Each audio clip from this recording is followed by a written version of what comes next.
Next gen நேயர்களுக்கு அனைவருக்கும் வணக்கம். நான் உங்கள் ஸ்ரீசுபம் விஜயகுமார். குருவார்க்க கோடி நன்மை 12 வருடத்துக்கு ஒரு முறை நடக்கின்ற அற்புத நிகழ்வு. இந்த ஒரு நிகழ்வால் உலகம் பல மாற்றங்கள் சந்திக்க போது 12 ராசியும் சந்திக்கிறீங்க. ஹம்ச ராஜ யோகம். அப்போ குரு உச்சம் பெற்று அதன் பார்க்கின்ற கிரகங்கள் எல்லாம் வலுப்பெறுகிறது. முதல்ல சார் கடன் தொந்தரவா, திருமணம் சம்பந்தப்பட்டதா, வேலை நிரந்தரமாக கிடைக்குமா இல்லையான்னு ஒரு பயம் இருக்கா, திருமணம் என்பது எட்டாக்கனியாக இருக்கின்ற பல பேர்த்துக்கு எப்பொழுது திருமணம் என்ற இயங்கிக் கொண்டிருக்கிற பல பேர்த்துக்கு மாறுதலை உண்டு. சொத்து கிடைக்குமா சார், காப்படி நிலமாக இருந்தாலும் தன் கைப்படி நிலமாக இருந்தாலும் என்னோட சொத்தாக இருக்கணும் சார், இப்படி எண்ணி இயங்குறவங்க பல பேர். அப்போ இது அரசு வகையில் கிடைக்குமா, கவர்மெண்ட் வகையில் கிடைக்குமா, ஏதோ உதவி கிடைச்சி நான் மீண்டு வந்துடுவேனா இப்படின்னு ஒரு எண்ணம் வரும். உடல்நிலையை பற்றி எண்ணி சிந்திக்காத நபர்கள் இப்போது இல்லை. எல்லாத்துக்கும் ஒரு உளவியல் ரீதியாக ஒரு ஸ்ட்ரெஸ் இருக்குங்க. யாரை கேட்டாலும், அதாவது சொத்து இருக்கோ இல்லை ஸ்ட்ரெஸ் இருக்குது, இதுக்கு மாற்றம் என்ன? அப்போ இன்றைக்கி உறவு திருமண தடை மட்டுமே திருமணம் செய்த பல பேர் இன்றைக்கி ஒரு வருத்தத்தக்க நிகழ்வு என்னென்னா, 10 வருஷம் 5 வருஷம் வாழ்ந்தவங்க கூட டைவர்ஸ் கிடைக்குமா இப்படின்னு. சார் ஃபஸ்ட்டு நீங்கள் இந்த குரு பயிற்சி வந்தோடனே தொழிலில் முன்னேற்றம், வேலை வாய்ப்பில் முன்னேற்றம், திருமண உறவுகள் அந்யூன்யமாக இருக்கக்கூடிய சூழ்நிலைகள், பிரிந்தவர்கள் ஒன்று சேரக்கூடியது, குழந்தை பாக்கியம், இந்த மழலை செல்வங்கள், சொத்து சேர்க்கைக்குண்டான வழிவகைகள் கிடைக்கின்றன. இந்த குரு தொந்தரவு கொடுத்துட்டுருங்க சனியை பார்வை செலுத்துவதால் சனியின் ஆட்டம் வெகுவாக குறைகிறது. இந்த குரு அதிசாரமாக ஜூன் 2ஆம் தேதிக்கு மேலே வரார். மாறி அதுக்கப்புறம் அக்டோபர் 31 அதிசாரத்தில் வரும்போது பல உலக நிகழ்வுகள் நடக்குது.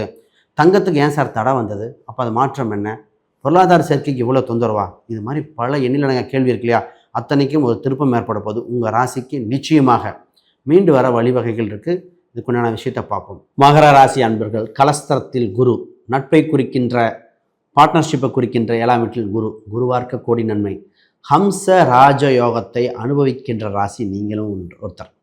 7ஆம் இடத்துல குரு உச்சம் பெற்று உங்கள் ராசிநாதனை பார்த்து 3-11 வலுப்பெறுகின்றன. வாழ்வில் டேர்னிங் பாயிண்ட், அப்படியே மாற்றம் இருக்குது. இந்த உலகத்தில் ரிசெப்ஷன் ஒன்று வரப்போதே, அந்த நேரத்தில் எப்படி சேஃப் ஆக போகிறீங்க? மீடியா துறையில் ஆர்வம் இருக்குது சார், ஜெயிச்சிருவேனா, வாய்ப்பு வருது. பப்ளிசிட்டி புகழ் பெறுகிற காலகட்டம் சார், கோல்டன் டைம், சரியாக பயன்படுத்தினால் உச்சத்தை தொடலாம். வாய்ப்பை தவற விட்டால் ஜாலியாக என்ஜாய் பண்ணிவிட்டு அடுத்த வேலை பார்க்கலாம். இப்பொழுது கடினமாக உழைக்கணுமா, வேலையை பயன்படுத்தணுமான்னு பார்ப்போம். ரைட், முதல்ல புதுசாக பார்க்குறோம், சப்ஸ்கிரைப் பண்ணிக்கோங்க. இப்பொழுது முதல்ல மகரம், கடுமையாக உழைப்பாளி ராசி, அறிவை பயன்படுத்தும் ராசி, வாக்குப்பளிதம் உள்ள ராசி, பேச்சு திறமை ராசி, தன் தைரியத்தை துணையாக கொண்ட ராசி, கம்யூனிகேஷன் ஸ்கில்ல எண்ணிலடங்கம். இந்த ராசிக்கு எப்போவுமே ஒரு மீடியா பப்ளிசிட்டி ஏதோ ஒரு யோகம் இருந்துக்கிட்டே இருக்குங்க. இது இந்த ராசியோட சிறப்பம்சம். சார் இப்போ உங்கள் ராசிக்கு குரு பகவான் பார்வையாக இருக்குது. குருவார்க்க கோடி நன்மை. முதல்ல கெட்டி மேளம் கொட்டும் காலகட்டம் வந்தாச்சு. திருமணம் இல்லாததுக்கு திருமண காலகட்டம் உண்டு. திருமண தடை இருக்கிறவங்களும் திருமண தடைகள் விலகி பரிகாரம் செய்து வெற்றி பெற வாய்ப்புண்டு. நிறைய பேர் பிரிந்தவர்கள் ஒன்று சேர வாய்ப்புண்டு. நிறையா பேர்த்துக்கு பிரச்சனை, ரிலேஷன்ஷிப்பை கன்டினியூ பண்ணுறதா வேண்டாமா, வாட் நெக்ஸ்ட், கல்யாணம் ரீசெண்டானவங்க அதிகமாகுது. சார் என்னது, எனக்கு கன்டினியூ ஆகுமா இல்லையா, இது ஒன்று. நிறைய பேர்த்துக்கு இந்த ஜாதக ரீதியாக பொருத்தம் போடுவதில் மாற்றம் உண்டு. சரியான திருமண பொருத்தம் பார்க்கணும். என்ன பொருத்தம்னா 10 பொருத்தத்தை மட்டும் பார்க்கக்கூடாது, தாண்டி பல பொருத்தம் இருக்குது. இப்போ கணவன் திருமண வாய்ப்பில் தடைகளை விளக்கக்கூடிய காலகட்டம், ராகுகேது பரிகாரம் தேவைப்படும், கணவன் மனைவி அந்யூன்யம் தேவைப்படுகின்றன. ஒரு சிலருக்கு நெக்ஸ்ட்டு ப்ராசஸ் பண்ணுங்கன்னு சொல்லிட்டோம், இது ஒத்து வராதுன்னு. அப்போ அன்னைக்கு பார்த்த ஏதோ ஒரு தவறான முடிவுகள் இப்பொழுது திருத்த வாய்ப்பு உண்டு. இப்பொழுது சார் மீடியா துறையில் ஷைன் பண்ணக்கூடிய யோகம். யாரெல்லாம் மீடியா துறையில் இருக்குங்களா, பத்திரிகை, சினிமா, இதெல்லாம் மிகப்பெரிய யோகம். பப்ளிசிட்டி இந்த காலகட்டம் வருது. உங்கள் வாழ்வில் ஒரு வெளிச்சம் வருது இந்த நேரத்தில். இப்போ இதே இதில் மீடியாவில் சம்மந்தப்பட்டதில் சார் தனியாக ஆரம்பிக்கிறேன், தனியாக சேனல் ஆரம்பிக்கிறேன், பண்ண முடியுமா? நிச்சயமாக உண்டு. வெளிநாடு தொடர்புடைய எந்த ஒரு விஷயத்திலும் வளர்ச்சி உண்டு. உங்களுக்கு சரியான ஸ்கில் நீங்களும் பண்ணணும். நீங்களே முதலாளி, நீங்களே வேலையாட்கள், ரெண்டும் சமமாக பண்ணிக்கங்க. மிகப்பெரிய யோகம் இருக்கிறது. ரியல் எஸ்டேட்டுக்காக தான் இந்த நேரத்தில் ரியல் எஸ்டேட் சம்மந்தப்பட்டதில் மிகப்பெரிய யோகம் உண்டு. இப்போ பணம் பார்த்திங்கன்னா கமிஷன் வகையில் வருமானம், சீட்டு வகையில் வருமானம், ரியல் எஸ்டேட்டில் வருமானம் உண்டு. இன்டர்ன்ஷிப் நிறைய பேர் கேட்குற வாய்ப்புகள், இன்டர்ன்ஷிப் கோர்சஸ் கிடைக்குமா, மாணவர்கள் கிடைக்கும். சார் வேலை வாய்ப்பை பற்றி பேசுகிறோம். சார் வேலையா தொழிலா, ஒரு ஜாதகத்தை பார்த்தோன்னே சார் வேலை ஜாதகம், தொழில் ஜாதகம், சரி, வேலை ஜாதகத்தை அப்படி இருக்குன்னு தெரிஞ்சுக்கிட்டா உள்நாடா வெளிநாடா வெளி மாநிலமா, வேலையில் மாற்றம் பண்ணலாமா? பொதுவாக இந்த ராசிக்கு வேலையில் ஒரு மாற்றம் ஏற்பட வாய்ப்புண்டு. அந்த மாறுதல் குயிக்காக எடுத்துக்காங்க. அந்த மாறுதல் எந்த கம்பெனி என்னென்னு பார்த்துடுங்க. ஒரு சிலர்லாம் வெளிநாடா உள்நாடான்னு கேட்குறாங்க. சார் ரிசெஷன் ஒன்று வரப்போகுது, அதை பார்த்துக்கணும். ஒரு சிலர்லாம் வேலை போயிடுச்சு, அது உண்மை தான். சார் வேலை எப்போ கிடைக்கும், என்ன வழிபாடு பண்ணலாம், கடவுள் அருகிலும் எனக்கு ஏன் காட்ட மாட்டுறார்? பொதுவாக அதுக்கு இண்டிவிஜுவல் ஹாரோஸ்கோப்பும் பார்த்து பண்ணணும். இப்போ கேம்பஸ் இன்டர்வியூ மாணவர்கள் நிறைய பேர் அட்டன் பண்ண சொல்லியிருக்கேன். ஆல்ரெடி கிடைச்சா கூட இன்னொன்று பண்ணலாம்.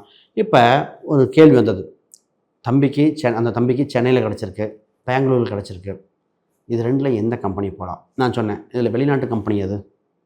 பெங்களூர். அந்த கம்பெனியோட நான் சொன்னேன், இந்த கலர் இந்த லோகோ இருக்கா, ப்ளூ கலர் வருதா? ஆமாம், எடுத்துக்கங்க. அப்போ இந்த மாதிரிலாம் பார்த்து எடுக்கலாம். இப்போ வேலை வாய்ப்பில் முன்னேற்றம் உண்டு. சார் கடனை அடைக்கணும் சார், இதுதான் உண்மை. கடன் பெரும் கடனாக இருப்பவர்கள் மாட்டிக்கொள்கிறார்கள். கட்டுக்குள் இருக்கிற கடன் மட்டும் கவனம். கிரெடிட் கார்டை சரியாக பயன்படுத்த வேண்டும். கடன் அட்டை கடன் தொந்தரவாக வந்துடக்கூடாது. இப்போ உங்கள் 8ஆம் இடத்தில் இருக்கிற ராகு கேதுகள், இந்த கேது பகவான் என்ன பண்ணுதுன்னா, உங்களுக்கு நண்பன் யார் எதிரி யார், தொந்தரவு என்ன புகழ் என்ன தெரிஞ்சிடும். தொந்தரவுலேருந்து மீண்டு வர வாய்ப்பு வந்தாச்சு. இப்போ திடீர் அதிர்ஷ்டமாக அடகு வைத்த ஒரு வில்லங்கம் இருக்கிற விஷயத்தில் தீர்வு காண வேண்டிய காலகட்டமாக உண்டு. கிளவராக பயன்படுத்தணும். நிச்சயமாக ஒரு நல்ல வாய்ப்பாக உண்டு. இப்பொழுது உங்களுக்கு கூட்டு வகையில் ஆதாயம். இப்போ ஒரு சில ஜாதகத்தில் பார்த்திங்கன்னா மனைவி பேரில் போடுங்க, கணவன் பேரில் போடுங்கும்போது உங்கள் லைஃப் பார்ட்னர் ஜெயிக்க போகிறாங்க. பிஸ்னஸ் பார்ட்னர் முன்னாடி நிறுத்தி பண்ணும்போது வெற்றி வாய்ப்புகள் இன்னும் அதிகமாக இருக்குது. தொழிலில் நிறைய பேர் தொழில் பற்றி தான் கேட்குறாங்க. சார் தொழிலில் லாபம் சம்பாதிக்க காலகட்டம் இதுதான். இப்போ இத்தனை நாளாக பண்ண மெத்தட் அடடா இதெல்லாம் விட்டுட்டேனே, இதை விட்டு அப்படின்னு மாற கிடையாது. விளம்பரம் கொடுக்குறீங்க, விளம்பரத்தின் மூலம் ஆதாயம். ரியல் எஸ்டேட் சம்மந்தப்பட்ட சொன்னேன் சார், இந்த ரியல் எஸ்டேட்டுக்கு இந்த குறிப்பிட்ட ஒரு சீரியல் ஆக்டர் பேர் சொல்லி இவங்க ப்ரொமோஷன் கொடுக்க சொல்லுங்கண்ணே. அவங்க ஏங்க சார் இந்த பேர் அந்த அம்சம் தாங்க வந்திருக்கு இந்த அப்போ ஷூட்டிங்கில் சொல்லு. அவங்க சொல்கிறார், சார் பாதிக்கு மேலே வித்துருச்சு சார்ங்கிறார். இல்லை கன்யூ பண்ணுங்கள், திருப்பி ஆடு கொடுங்க, அட்வர்டைஸ் பண்ணுறேன். அப்போ ஒரு பப்ளிசிட்டி கொடுக்க கூட அந்த அம்சம் இருக்குது. அதை தான் சொல்ல வரேன். இப்போ தந்தை வழி உறவு, தாயின் உடல்நிலை பற்றி, பொதுவாக தாய் தந்தையின் உடல்நிலைகள் கொஞ்சம் பார்க்கணும். எல்லாமே சார் உங்களுக்கு நல்லா இருக்குது, உங்கள் சுற்றி இருக்கிறவர்கள் சின்ன சின்ன உடல்நிலைகள் பார்க்கணும் தான். ஹெல்த் சம்மந்தப்பட்டதில் உங்களுக்கு இம்ப்ரூவ்மெண்ட் ஆக வாய்ப்பு. குடும்பத்தில் சின்ன சின்ன விரைய செலவுகளை பார்க்கணும். இந்த விஷயத்துக்கு கவனமாக சார் என்ன தான் பண்ணுறது, மீண்டு வர வாய்ப்புகள் என்ன? வராகி வழிபாடு, துர்க்கை அம்மன் வழிபாடு ரொம்ப ரொம்ப முக்கியம். குறிப்பாக புற்று உள்ள கோயிலுக்கு ஒரு முறை சென்று வாருங்கள். அதுவும் வியாழக்கிழமையாக பார்த்து போயிட்டு வாங்க, ஜெயிச்சிருவீங்க. வேறு கேள்விகள் சந்தேகம் கமெண்ட் பண்ணுங்கள். அனைவருக்கும் வணக்கம், வாழ்த்துக்கள்.